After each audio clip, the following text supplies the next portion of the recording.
Derek Carr here, okay? At Compass Traveler, why does the Saints system fit Derek Carr better than Josh McDaniels' system? All right. You want me to answer that first? Yeah, go ahead. That's interesting. Yeah. Well, I think that, Derek Carr's got the ability and the skills to make any system work. I mean, any prototypical drop back pass system work. But where I think he is maybe more suited than what I would say in the Josh McDaniels offense is, first off, he's been in the West Coast offense his whole career except for this one past year. So he's going to be more comfortable, understand the rules. As you and I both know, that offense is more rooted into short throws. I think he's better in that department, getting the ball out of his hand, quick release, accurate, not holding the ball long in the pocket. I think McDaniels and company are a little bit more into, and again, you correct me if I'm wrong here, but it's a little bit more of an aggressive frame of mind when you drop back to pass. They expect you to hang in the pocket a little bit more and go, wait, he's coming open. Yeah, you're going to get your head torn off here, but what? That's why we're paying you $30 million. Get it torn off and complete that pass. And that doesn't fit everybody. So that would be more of why I think, Derek Carr maybe fits that system. Listen to your feet, get the ball out, timing, rhythm, not necessarily, wait, Tom Brady, let me see him come out of the break, and then I can throw a laser into a tight window. That's not Derek Carr to me as compared to, the New England guys, which would be it would be a Tom Brady, a Drew Bledsoe, a Phil Simms type of guy more than maybe the Derek Carr type of guy. There's not a lot I can add to that. I think you're right. Derek Carr, he wrote, Greg Cosell has some interesting thoughts on why he was benched. Well, I think you've clarified that many times, and I agree. But, Josh McDaniel, you said it right. The offense, it's got a lot to it, whatever. It's aggressive, throw it down the field, all that. And you explained it perfectly. And let's don't forget Dennis Allen. There's a history with him. He's going to be more comfortable, I think, there than he was with trying to prove himself to Josh McDaniels. Now he's down there. He's going to be talking to the coach, and they're going to, look at him more as an equal, like he's part of the. No doubt. Right.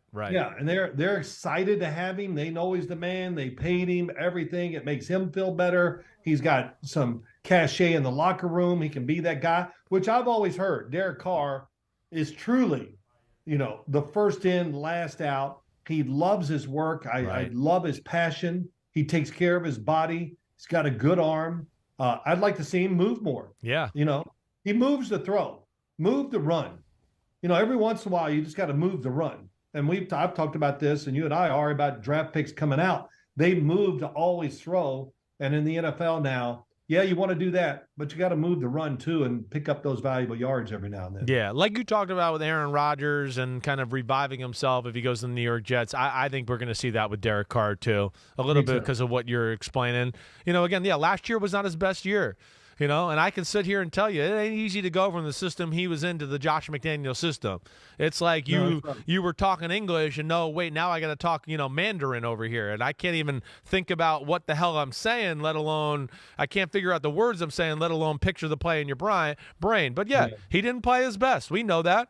He wasn't clutch at the end of some football games. He missed some throws that I think you and me, we were like, what? How the hell does Derek Carr miss some of those throws in these moments?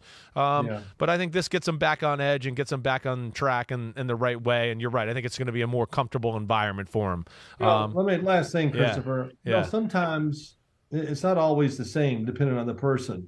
But when you're playing under pressure, and you know what, it's just you every week is prove yourself, and it's a different coaching staff, a different environment. That can be tough too. And it's not, and everybody goes, well, then you're not the guy. Well, I don't know. Sometimes you got to understand that about the player, right, and apply things differently to him. And maybe that wasn't done for him. I don't know. But I think his play at the end of the year really suffered in a few games. And, Las Vegas, moving on. Jared Stidham, and we'll see who the next guy is. That's right. Jared Stidham's a free agent. He is. I expect that the Raiders sign him back to a really good backup QB type of deal. And then I would think that they're going to be one of these teams in play for a quarterback in the top 10, but we'll see where that all goes. What's their pick? What number they pick? They are number 7, right? I believe they're 7, Atlanta's 8, and the Panthers are 9. So 3 teams that could possibly be in the quarterback market, and I don't know if there's enough quarterbacks to go around for all the teams that need quarterbacks in the top 10, which could lead to some very interesting things here as we get closer to the draft. Yeah, like you said, two guys I've really been thinking about. I'm not going to even mention them here right now. Don't do it yet. Don't do it yet. Not. I'm just going to say this. Yeah. They're great second-round picks. But as time goes on, I'm not the only dummy out there. You think they're going to end up being first-round picks? I think late in the first round, this is the one year. I get tired of hearing that. Well, move back into the first round. You get the 5th year. Oh my God. That's it. Let's just move back in that last pick of the first round because of this. Don't forget about the player. But it might be true this year. There are a couple of guys that have first-round qualities that nobody talks about, and we'll see where it goes. Yeah, all right. Well, we're doing our draft quarterback ranking unveilings. That is coming on March 20th for all those out there on Monday, where I'll be doing that. And then, I'd love to have you on again the day after, 2 days after, whatever, and we can piggyback off and talk about these conversations. I'll even let Ahmed be here, and you could be part of the crew. I just won't use you. It'll be fun. Thanks for watching, homies. Hit subscribe to see all my unbuttoned videos. You get to see me, Ahmed Fareed, all the big player breakdowns, game breakdowns, player interviews, and my film analysis. So please subscribe. Chris Simms Unbuttoned. Peace out.